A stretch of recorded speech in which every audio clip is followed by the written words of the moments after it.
You know what time it is, guys? It's Christmas special. I see everybody in the room already. Austin, Osborne, Billy, Dwayne, Eric, my boys. Let's do it.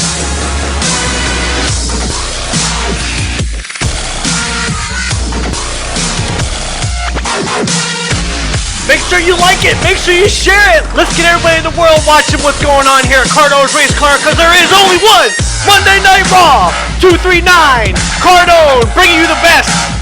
Yeah.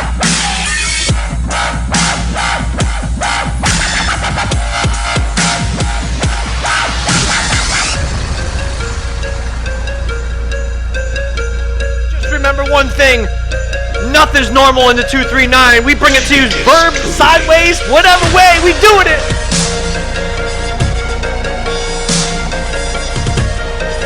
MVP's in the house. David Olson's in the house. Course Marshal Randy, baby. Woo!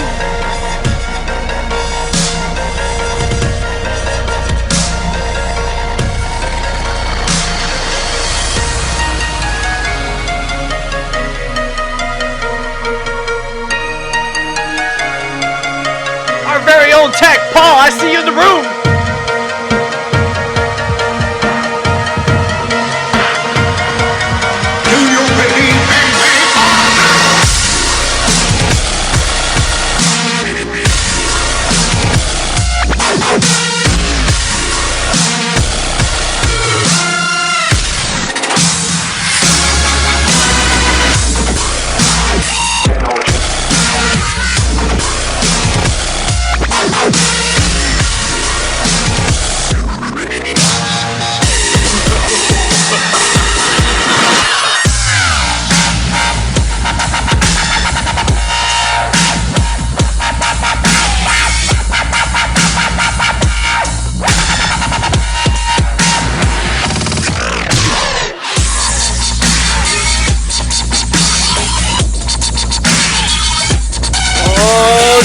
Oh snap, you know what time it is? It's 239, it's 7 o'clock. It's your only Monday Night Raw, one and only Cardone's Race Corner. Hey, I told you guys, we don't start off normal. We do it our own way. It's Christmas, reverb, dubstep. Hey, you never know what kind of music I'm going to play. We're going to play something that has a little bit of a hidden message to it maybe. Or maybe we're just going to crank it up and just get buck wild with it because it is Christmas week. Couple more days and we're holding it down. Jason Syke Ward, I see what's in the room, representing the West Coast X4 class. Man, oh man, we got a lot to talk about. Well, actually, I'm getting stuck in my old ways. We don't have a lot to talk about. We actually have a story to hear that's going to be one for the books. One for the books is like this. Our buddy Mo, you guys know Mo, Watercraft Superstore. My feed's getting a little shabby. It'll clear up here in a minute. Sorry, guys. Mo is one of our own Watercraft Superstore, and he's been around the block for a while. He has a phenomenal story that we are going to talk to him about that is very interesting.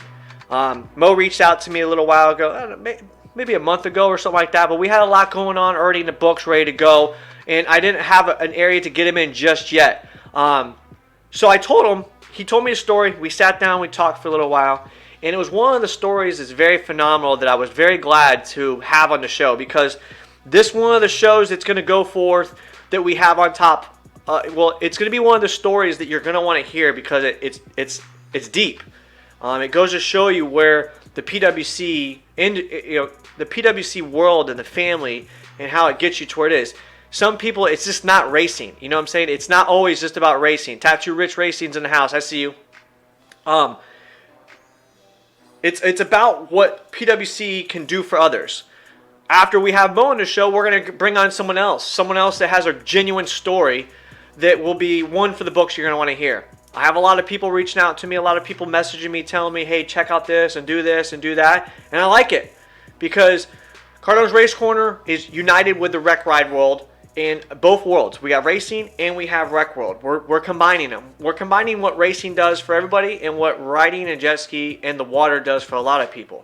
So we have a couple good stories that are going to be really one for the books. It's going to kind of take us outside the Cardone Race Corner, norm. But in the end of the day, I told you guys going into the end of this year that we are going to take the whole world of PWC industry and make it into Cardone's Race Corner. So it's not always going to be racing. Now, don't get me wrong. I love talking about racing. I mean, Course Marshal Randy nailed it on the tee. I don't know about you guys. I don't know. I'm pretty excited to race these TBA spots. I mean, the TBA location is on fire. I think there was 7 of them, Randy. Was there 7 of them? Man, they must be paying deep. 7 TBA locations, back-to-back racing. I mean, come on, man.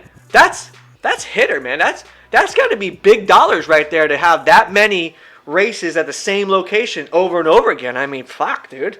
Hey, you better get your bags ready. Might as well just get a house there and hang out. If you guys don't get the joke, then you aren't true PWC enthusiasts in the race world, and you're not following through. TBA, I'm not even going to educate you on this one. If you know the joke, laugh it out loud. Start hitting the thumbs up and the ha ha ha because it's funny. Because that's funny. You know what I'm saying? Because that's hilarious.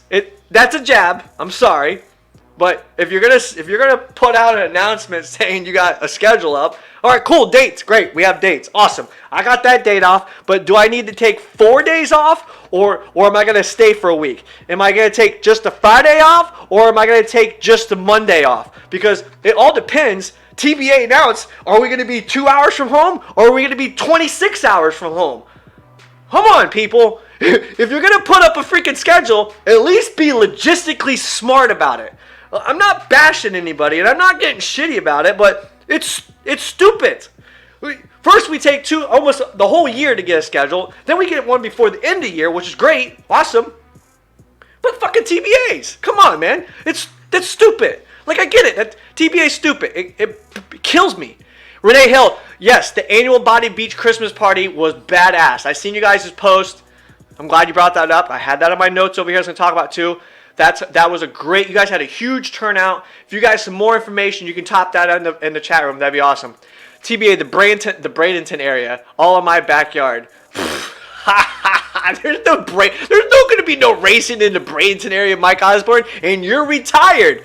Eric Niels, it's the Bobby After Show. Oh, Eric, that's a good one. That's a good one.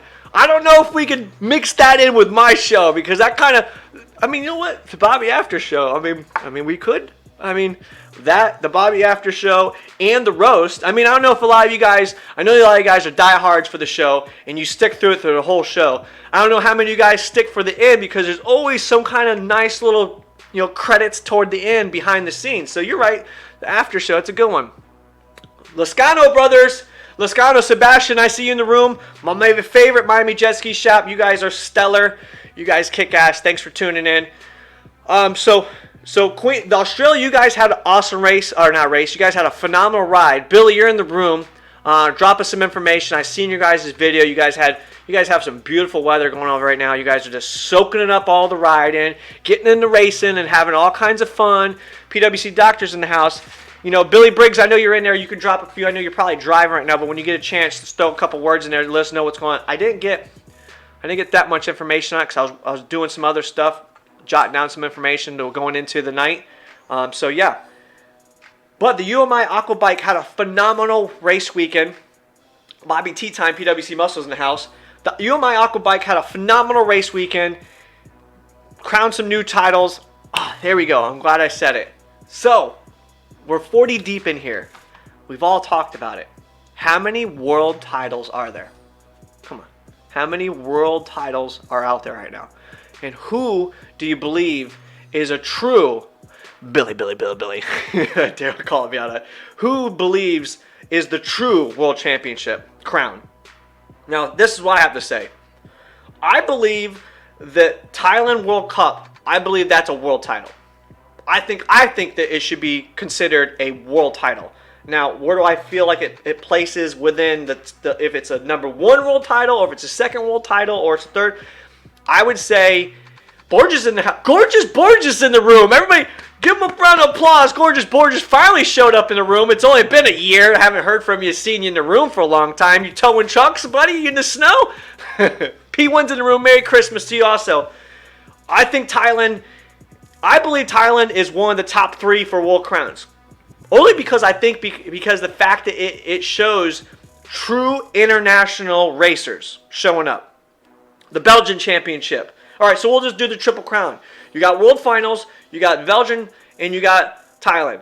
Now, World Finals was the beginning of World Championship. World Championship, I believe. Now we have the Triple Crown. I'm thinking that a world title should be based upon this. A world title needs to be somewhere where it's an actual race that you have multiple nationalities showing up for a race. Now, just because you have a region race and we're not even going down that road. I truly believe if you have more than 4 countries showing up and representing and racing, then that would be a world title because it's considered a world brand. Not even 4 countries. You need to have a full onslaught. UMI Aquabike. Here you go. They have a world-renowned racing setup. Talked about it before. I believe they have a really good setup and they're doing it. I think Aquabike has their own category for a world championship. I mean, this goes to tell you, like, who are we racing? So let's say we go in a room, like, for instance, we'll use Troy Snyder. Troy Snyder is a world championship in box stock runabout, right? Then you have another box stock runabout over here. Then you have a box stock runabout over there. Then you have a box stock runabout champ over there, world title. Should we just get all the world titles together and have a world title domination championship race? Now, that would be a cool thing. If all the promoters could get their shit together and work together, and I'm not being mean, I'm using descriptive words. What about this? What if we took all the world title championship winners? First, second, third. That's it.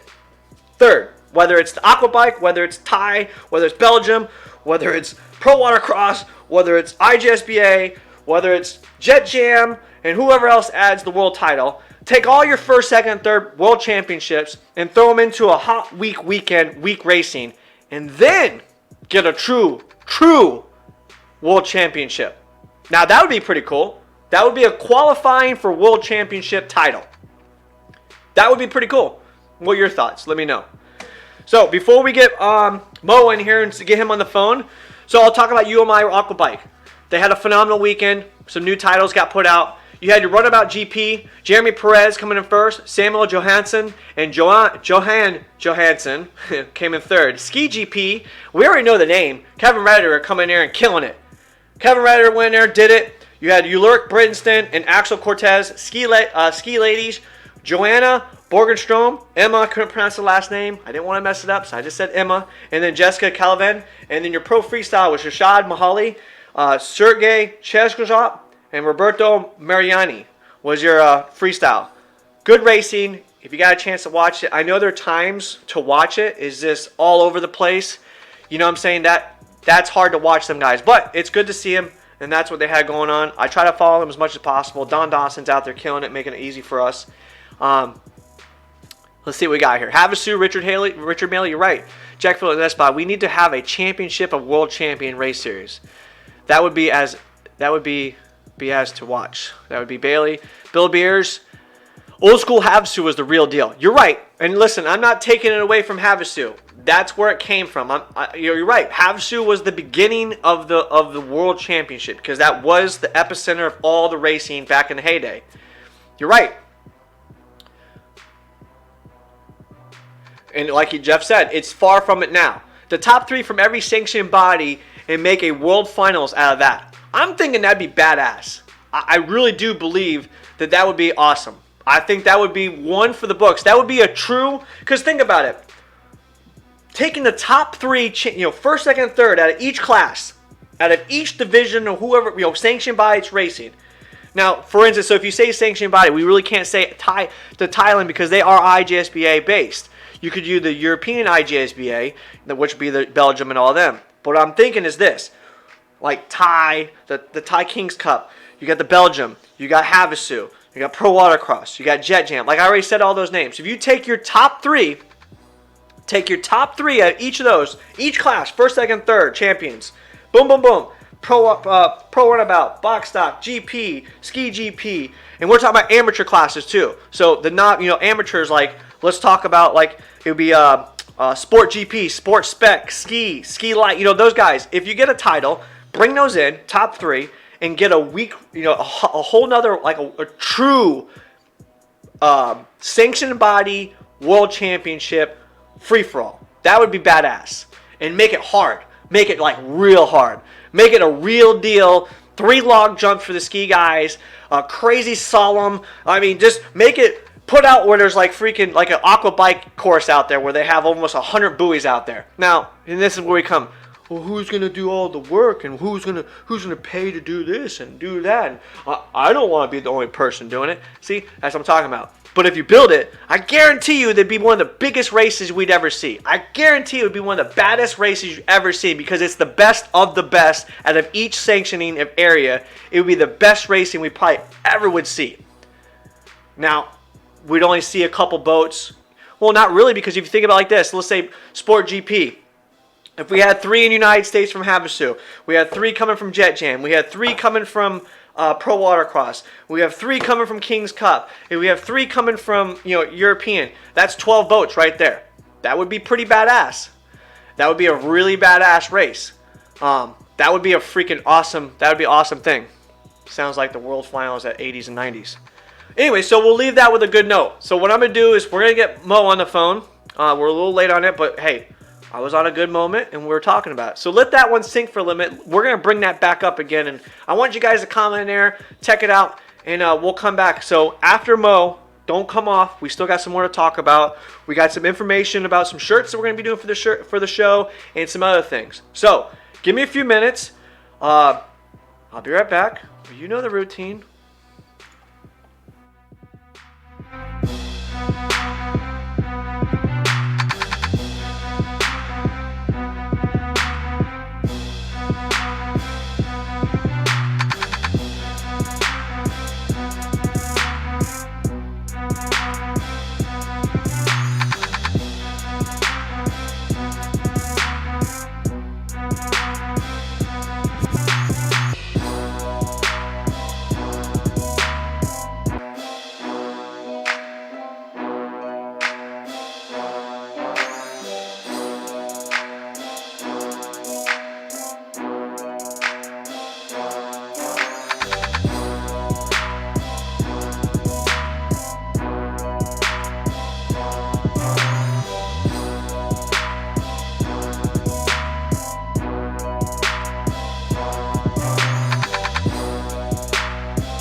Snap. You know what time it is. I got a very special guest. I got the man Mo on the phone.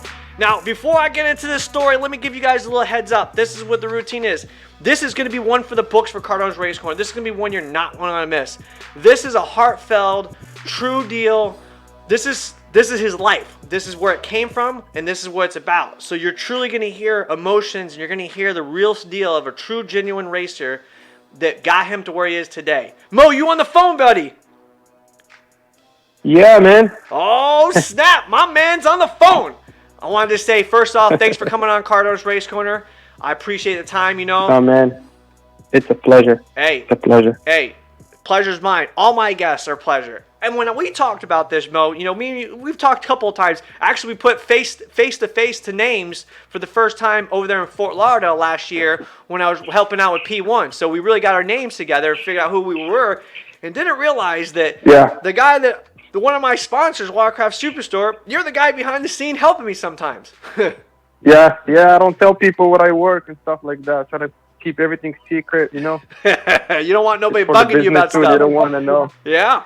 Kind of like that also, but like I don't want people to know exactly what I do in my personal life. Like I keep my personal life away from everybody. Well, I mean, that is very understood because that helps out in the day-to-day action because then people can't hold stuff against you. But the reality is you're coming on the show and giving us a true insight of who you are and what brought you here in the first place. So genuinely, this is going to be an inside story that not many people would even know. True, right? Yeah, I know. I think you are going to be the first one sharing my story like this, like live with people listening to it. Because usually I go live on my social media, but to be in a show, like an awesome show like this that I've been watching for a long time, it's a pleasure for me, like I said in the beginning. Well, And it's going to be memorized for all my life, you know? and I'm forever grateful because you're adding a flavor to my show. You know, and when I set off with this show, it was about racing and uniting everybody, and we just keep growing and growing. And when I get something like this, when you reached out to me, it was one of the best opportunities because I was like, you know what, this is something that really is going to set my show and my followers and listeners to a whole different level, and I'm thankful for Yeah. it. And before I treat you like someone like that do a show, like I'm talking to someone who raced. You know what I mean? You're gonna feel me more than someone just talk about racing and stuff like that. You Right. can like when I talk to you, you're gonna feel me. Like you're gonna feel the pain, like that you everybody goes through. You're gonna feel every little detail. That's exactly why I'm talking to you. Exactly, and everybody that's in the room, we're 40 plus deep, and all the people in the room have been racing or racing, or they're part of the jet ski world, so they're definitely going to relate on the level that you give us. So when we start this, Mo, well, let's start off in the beginning. Like where you want to start, you tell us. Let's hear it. I'm gonna make a quick start. When I started, I started racing when I was 12 years old. I used to live in Morocco. That's where I was born. That's what I grew up, kind of. I started when I was 12 years old. I just started racing just in Morocco. In 2013, whoever was responsible, it was just like a little tiny team supported by the government. Okay. And that team, it's like those. They have most of the kids. They're like coming from an area where like they have no family, no parents. They're like left alone, and they have like a little association thing, and the government helped them to kind of live and go race and stuff like that. That Right. makes sense? Right. I understand. So me, I joined that team. It's like I pay like monthly to learn how to race and all that.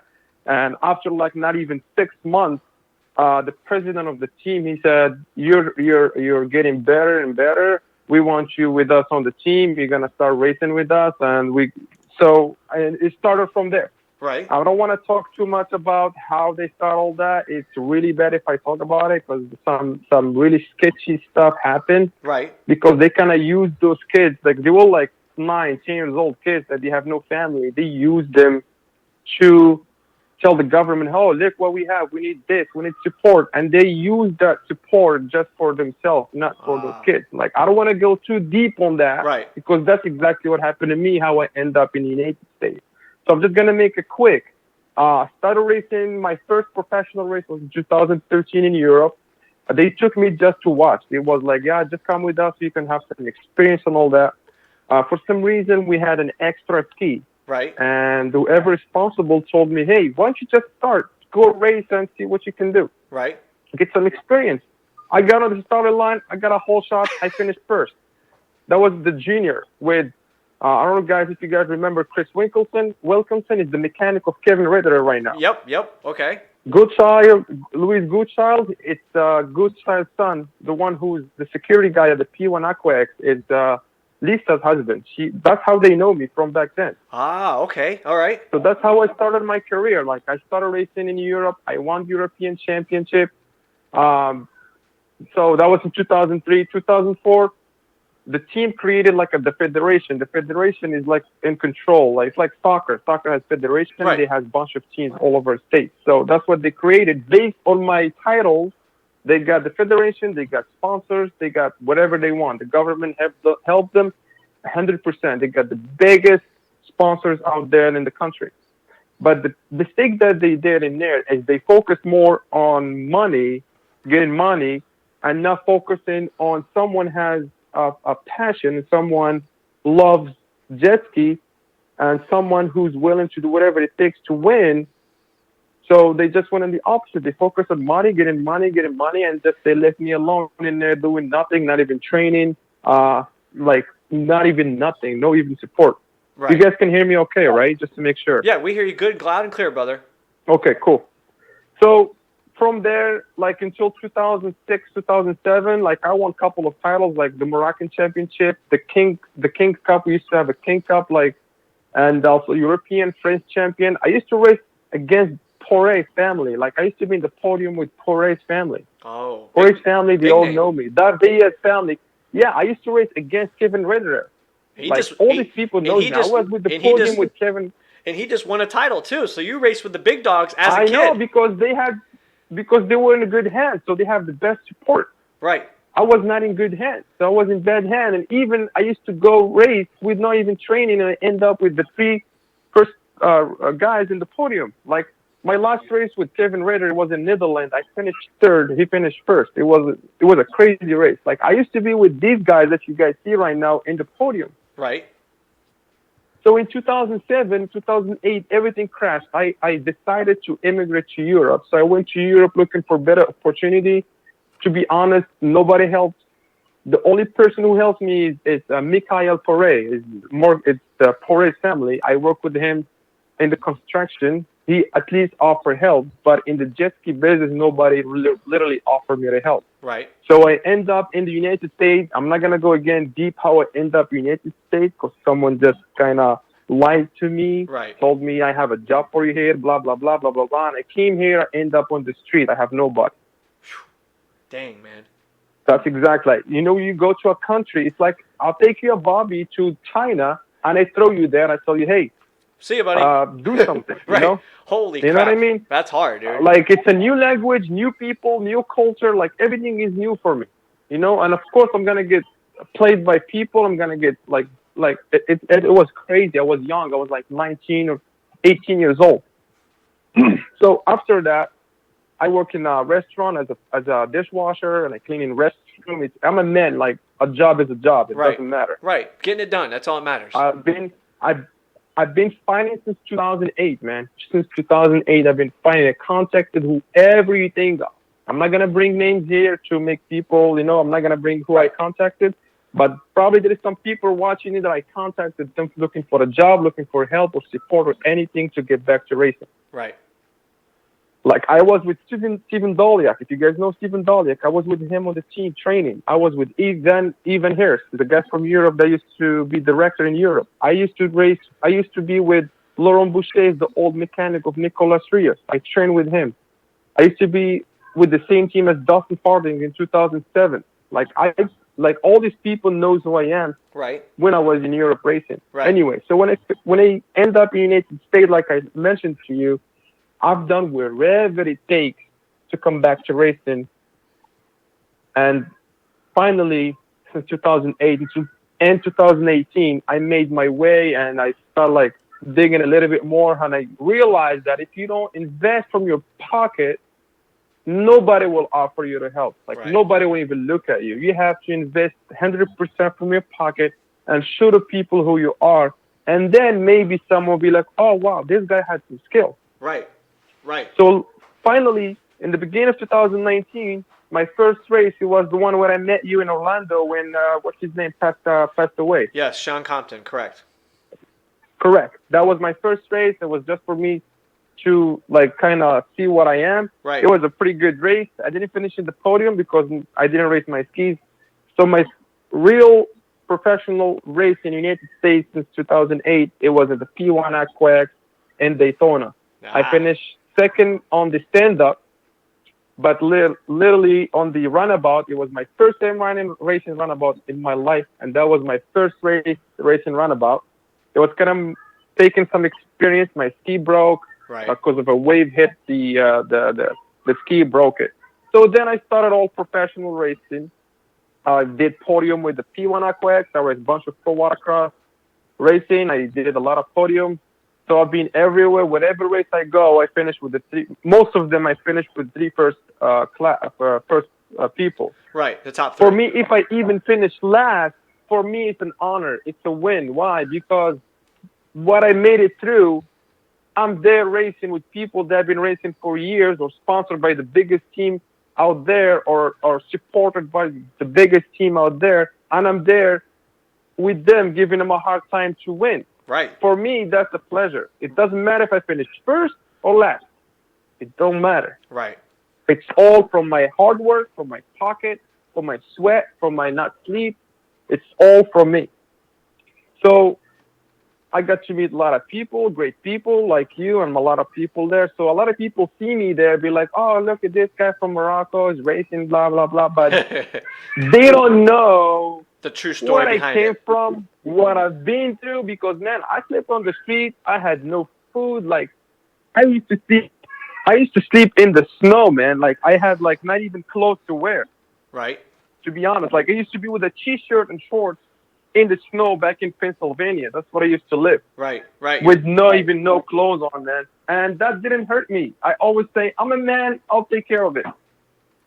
You know, that was always my, and I always had faith. I always say that one day it's gonna get there. That was always my thought in my head. Because And you finally, I made it. because you used your passion and what you believed in. You had an idea, you had a Yeah, goal. because Through all the for me, the go ahead. for me the jet ski means everything because I do it not for money. I do it because it's something in my blood. Like it's something that I started and I will never finish until maybe I have one more vein working in my body. As long as your heart's beating, To you're be able honest, to. If you're able to ride, as that's all that long my heart matters. is beating, yes, as long my heart is beating, I keep racing. And everybody out there, especially the people who race at the P1 Aquatic, they saw how like my skills are getting better and better, especially on runabout. That's something I just started racing this year that I Right. never raced in my life. And my last race at the Tavares, I finished first. I did first in most of the um, motos. Moto 1 I did first. Moto 2 I think I did first. Moto 3 I did third. And for me, that's a huge thing for me. It Right. means not a lot. It doesn't mean only winning. It means a lot to me. It's like all the hard work that you did and all that you've been through. And I go tears in my car. I don't show people my tears. Like I go in the car and I tear, like I cry like a baby, not because I'm sad, because I'm happy. And I'm like, Passion. look where you're at, Mo. You know, look where you're at. You're racing again. You're doing it because people didn't believe in me. People were laughing at me. People Right. didn't want me to make it, man. Right. These people just they see me out there like, oh, look at him, but they don't know what this guy been through. They don't know how hard work is. You know how it is, man. It's just one part broke or something, man. You go through hell, like you don't know how you're gonna get it. Exactly. Sometimes like an expensive part break, man. It's like a paycheck. Like you put your whole paycheck in one part. Exactly. And it, in And I'm reality, not talking about my story trying to like I don't want people like make them feel bad about me. No. no. I want to give example to some people out there that they complain about life or they complain about I don't get like you know what I mean? Like people are having a good life, they had their parents, like I had no support. Like I don't even like my dad doesn't even give me $1 to go race. You know what I mean? Right. It's all from my hard work. And it goes down to saying this. It boils down to a passion, and a lot of people take for granted the passion in our everyday busy Yes, lives. And what you've proven is this: you took a chance and did whatever you could to get to where you wanted to be to race. Whether it was from cross yes, country to a whole different nationality, you brought yourself to the United States, correct. and you In the kept greatest country in the world. You know, I'm so proud to be in the United States. And I know I'm an American citizen, but I still don't want to forget about what I was born. You right, know what I mean? right, For your some roots. people, they tell me, you're an American citizen, but you don't race for the United States. And I tell them, I represent the whole country. I don't want to be like a douchebag that I forget what I'm from. Right, My country didn't do anything for me. It's some irresponsible people who took didn't take care of me. They didn't take care of the sport. right, So I don't have to hate my country. My country is always there for me. And exactly. also, this country is my second country. So I'm like, I said to people, I'm made in Morocco, but I assembled in the United States. This is also my home. This is also my country. Well, and then that tells you the jet skiing. Like what I was telling people earlier is this: that we all relate to jet skiing or racing or riding on the water some way or somehow.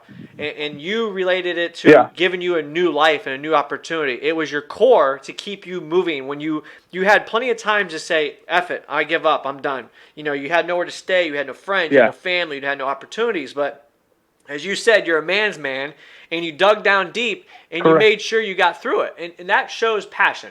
Yes, If people want to complain correct, about certain things, they really need to take a step and look at the world and where they are right now, because correct, some of us didn't have any of that stuff, and that proves where you came from. correct. You came from nothing, and you strive for the best, and you still haven't given up hope on it. And I'm still going, man. I won't stop. To be honest, this is just the beginning. I don't talk too much. I talk on the race. This is how I am. So I'm not this kind of people like, hey, I'm gonna go to a race and I'm gonna do. Look, I'm not that type. I go to the race and I talk in the water. exactly. Well, Johnny Smith's in the room, 7-2 motos. You two guys always be battling whenever he's on the water on the stand-ups. Oh, Johnny Smith. Yeah. He's a good racer. So Yeah. we're talking about racers. You've raced. You've been along with some of the top names. What would you say, Mo, off the top of your head, your best race, and who was it that really stands out more than anything? The race that I've been through, Yeah. or that I've seen Any in my race life. any race that you've been in, right? What was the best race that you feel was the number one that tops on your head, and who was the person that gave you that thrill?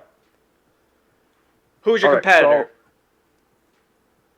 so my competitor used to be Kevin Ritter. Okay, We used to battle each other. that's a big name. But before Kevin Ritter showed up before Kevin Ritter showed up, he was like a baby, and Kevin also Bosch, what's his name from Belgium? Quentin Bosch. Quentin Quentin Bosch. Bosch used to be a little baby watching us racing. He used to sit with us. Like, Right. I think maybe he's gonna feel embarrassed if he's watching this live because he used to be a baby. His life jacket doesn't even fit him. He's like reaching to his knees.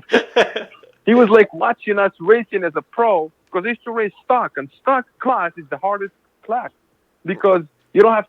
It's not about your money. It's about your how hard you race. Exactly. Because most of the skis are the same. Right. So most of the races I do, it's most of them stock class, and stock class is the skis is like 1 or 2 miles per hour difference. Right. It's not like 5 or 10 miles per hour because it depends how much money you have and you spend on your boat.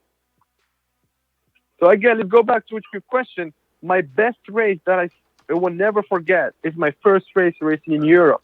And European Championship back then used to be like 20 more in each starting line. Right. Used to be like huge. Right. And that was my first race in Europe. It was in Portugal.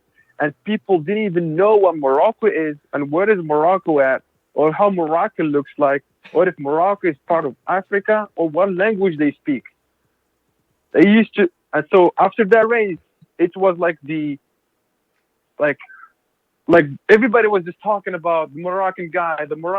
Who's this Moroccan guy? Where did he came from? So from there, people start respecting whoever's coming from Morocco to race. Right. They were like, oh, watch, these Moroccans are coming strong. All these Kuwaiti people, they were not there. This Dubai, the guy from Emirates, they were not there because it used to be the first Moroccan and Arab that won an international title.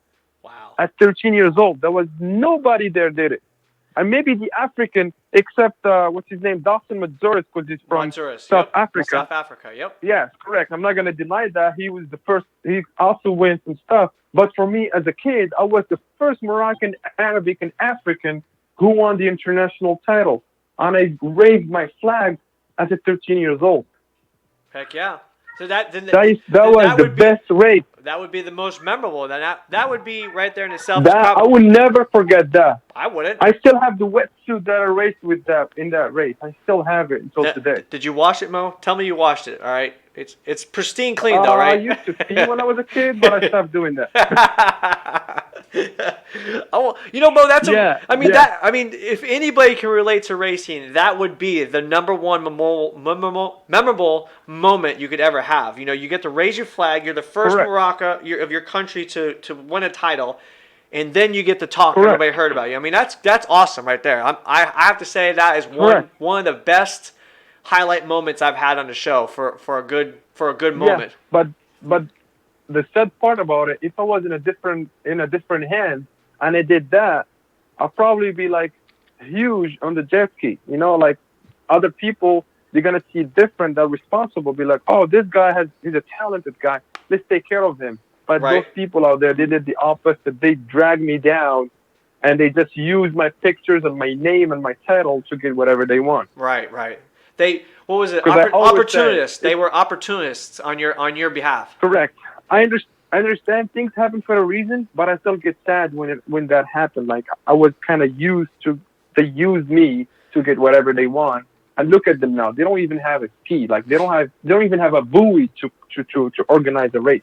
And you know what's they don't even have nothing. And you know what's sad about that is there's a lot of that scenario can be related in many aspects. You know, like even with the Cardone's Race Correct. Corner and some other stories and other places, people want to use ladders and stepping stones to get above. The one thing I have to say on my show and what we Correct. do, and all my followers and yourself will know, that we are not part of that game.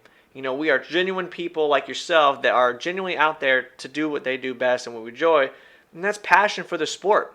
As many people, if enough people would have the exact same passion we do and would think for the sport itself, Correct. we would probably have Yeah. the heyday still. We'd still be at the heyday moments. You know what I mean? Yeah, I know. A lot of people like that told me you should give up on this before I come back to racing. Oh, this is not gonna feed you. This is not gonna pay your bill. This is not gonna do this. Do you even get paid when you win? I'm like, no, there is nothing. We don't get paid. We used to back then. We used to race in Europe. The top 5 gets paid. So Mo, I race in the United States, and I figure out that nobody, like, you don't get paid for any race. You pay for everything to race, and that's it. Right. So Mo, I got a question for you. I posted while we were talking. I told everybody it's a deep story, and if anyone had any questions.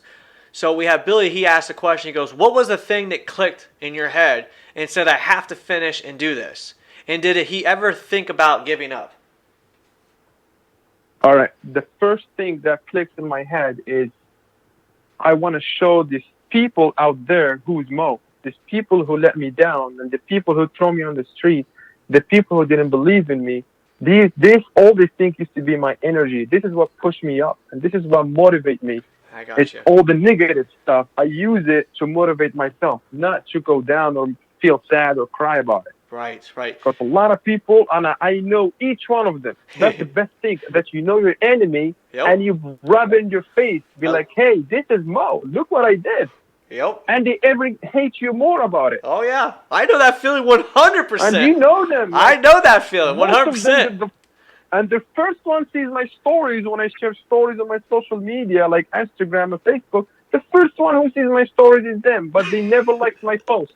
That tells you everything. Hey, that's what I call that you're not allowing anyone else to win, but you are renting space in the hater's head. That's how you do it. You use the hate to motivate you to keep proving them that they are the negative and you are the positive. I know, man. Hey, listen, I'm with you 100%, and that's the best positive energy you could ever use. That's why I'm talking to you, because you know you're gonna feel everything I say. That's exactly what I'm talking to you. And most of the people watching this live are like people in the business. They will exactly understand and feel every little thing I say.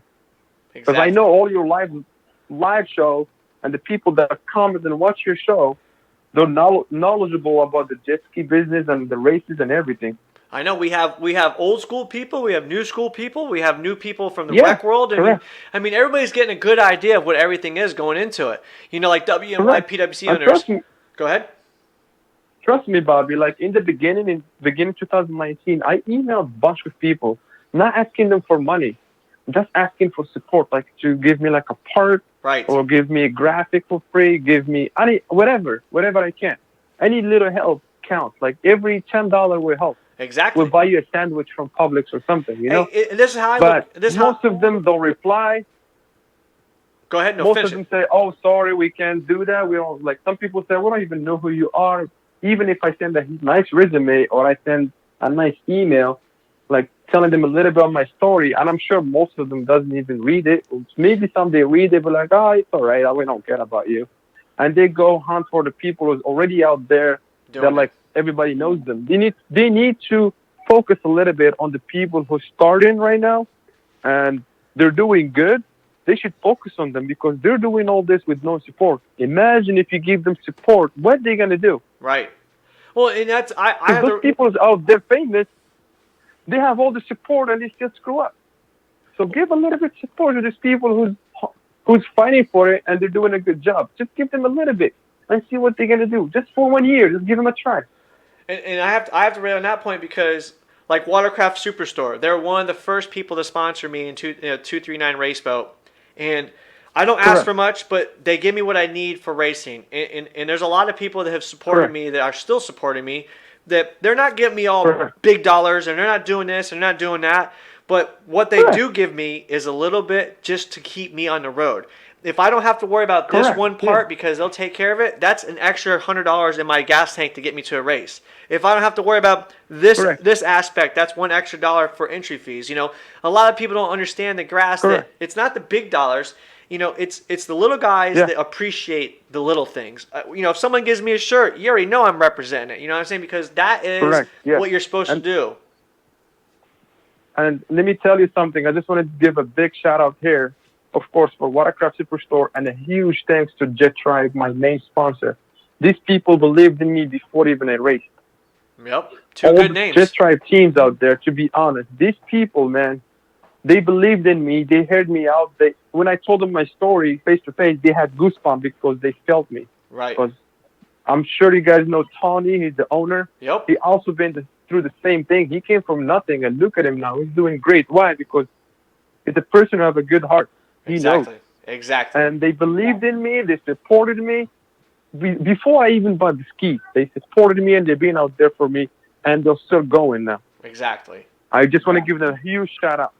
Of course. SBT and Watercraft Superstore, because I run SBT as well. I don't tell you that too. Hey, I run some SBT parts too, man. I don't care what anybody says. Hey, 3 years straight, they're running it. From us. I don't give a crap. Hey, racing's racing, baby. If you're racing Sea-Doo, you don't need the best of the best. You just need it to work.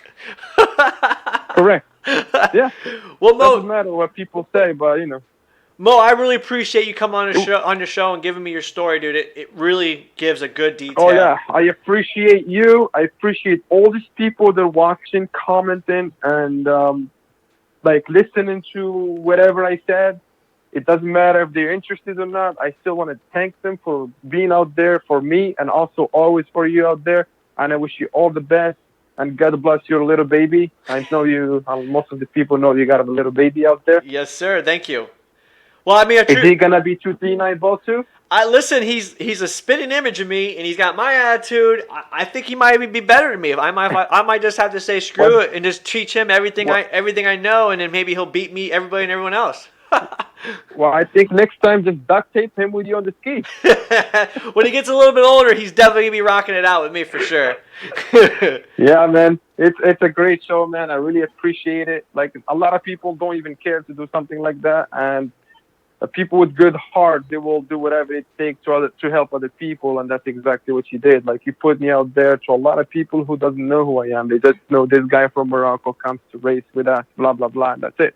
Well, I mean, they don't know much about him. Mo, the best part about that is they may not know you, but they can relate to you, and that's the purpose of it. They can relate to. It gives other people inspiration because it's like this. You have to look at it like this. You came into a country not knowing nobody, and you still made it through, and you survived.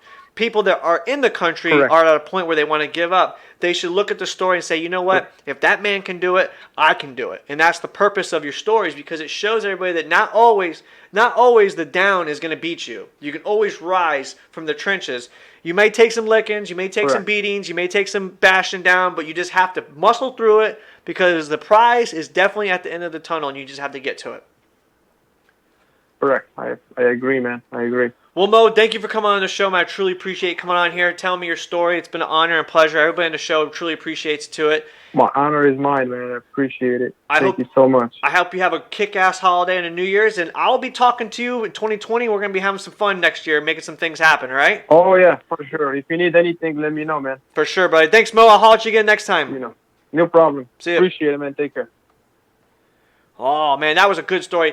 Listen, if you guys sat and listened to that whole story, dude, I truly appreciate you guys listening to that, because that was a good story. And like I was trying to say before, that goes to show you that our passion runs deep. Our passion goes in many aspects. You know, we all have our moments. For instance, like the Carolina ski riders helping out that little girl with the cancer for the belly buster, uniting a group to give them a Christmas presents, because they've spent a lot of money for all the doctor visits and stuff like that. The reality is that we put forth the effort as a one, that we can never fail. We only fail ourselves. Like a final thought, you know, we still got a little more, but I'll give you a thought on that subject is this.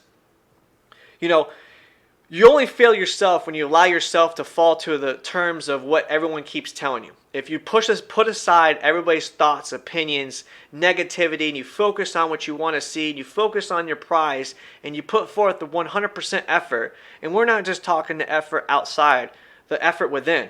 If you take that time and you put it into true aspect and you believe in yourself, nothing can prevent you from coming out on top. Nothing can stop you from doing what you want to believe in.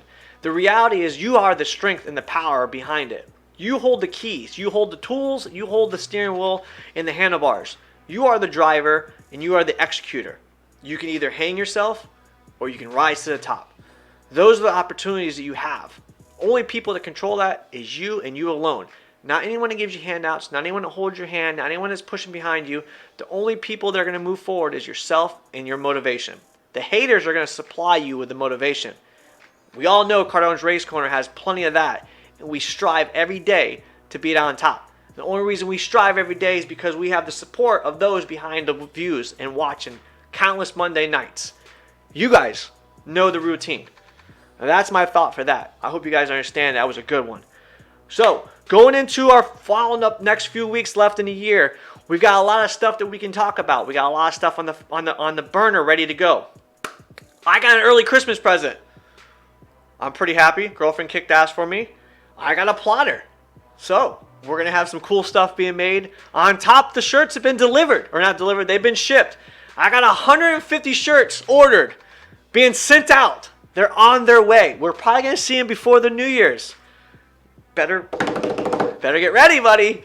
We're going to have fun. I know a lot of people are out there wanting some shirts. I know a lot of people are in it. I know a lot of people are waiting to get some shirts. I got some other packages that aren't going to be delivered because I'm throwing in some shirts with the packages. But everything is on the board and ready to go. So you're going to want to check that out. Also, I had an email sent to me earlier in the week. And I touch base, was waiting for the touch base. But I didn't get a full 100 to say yay on it. Big stuff coming into 2020. If you guys see in the chat room, WNY PWC owners have a lot of stuff in the works. We talked about Florida Ski and the Carolina Ski Riders and their big year for 2020. WNY PWC owners has a huge lineup for 2020. You're going to want to stay tuned. January 1st, they're going to be going live. Some way, somehow, we're going to tune into it, and we're going to get a part of it. You're going to get your number one behind it with me. But they have a huge opportunity that details will be released that if you want to be a part of it, they call it the elite sponsorship. You're going to want to be a part of it. It's one of the ones that if you're a part of it, you won't be let down. If you put forth a little bit, you will not be disappointed. I know for one, Cardone's Race Corner is definitely a part of it, and we're putting in for what we can. I may be a one-man show. I don't have much, but whatever I can do, I'm going to add to it. That goes for a lot of other communities like the East Coast Watercraft. I can't wait for Region 8 Racing. I'm all about you guys. I'll be out there helping you guys. Christopher Yates will be getting it from me. Also, anyone else that wants to come on their show, like the Queensland Racing, Australians, all my Australians, keep tagging me with the racing. I want to talk about it. I want to make sure you guys get the energy we need. I don't have them in your size. Oh, no. Billy, I got big shirts for you. I got big shirts. I ordered a bunch just for your size. Don't you worry, Billy. I got you some big-ass shirts for you big-ass Aussies out there. Don't you worry. Nautical Image, Jeff Langford. I got you guys too. Don't you worry. I got all of you. Going back to it. Your shirts are awesome. I want one. Hey, you guys got to tune in.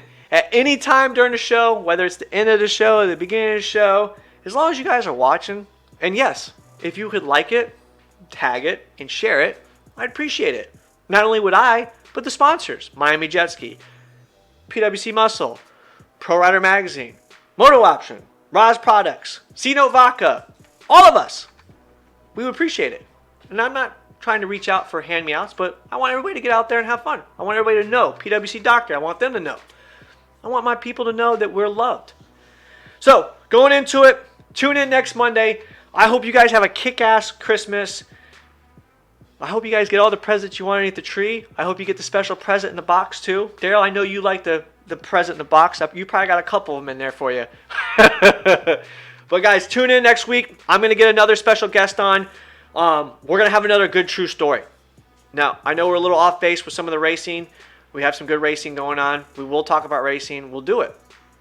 But But I want to get some real good home group roots. I want to hear some good stories. Some people may be bored with it. Some people may not. Billy's January 12th, their next big race. But I want to get some. I want people to understand that racing and jet skiing unites us all. So, just remember this: Cardone Race Corner. There is only one. 239 24/7. Get you some. The brand they love. Catch you guys on the flip side.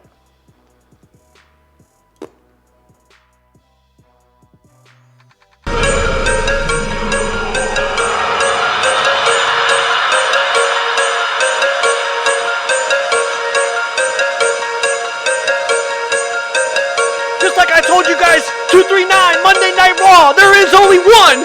Tune in, like it, share it, tag it, make it well known. We're coming at you live every Monday night, 7 p.m.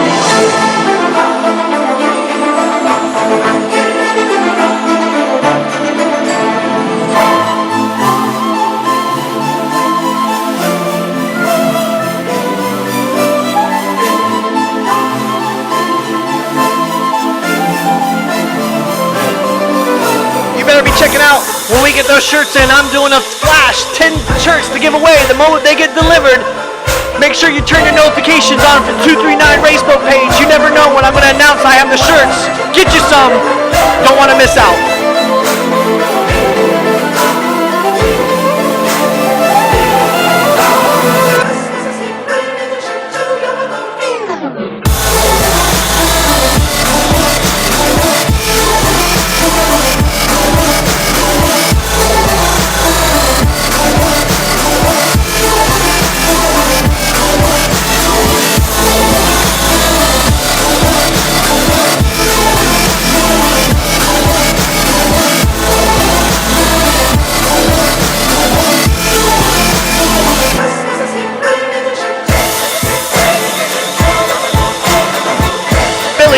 Billy. Daryl. It doesn't have the ring at all, guys.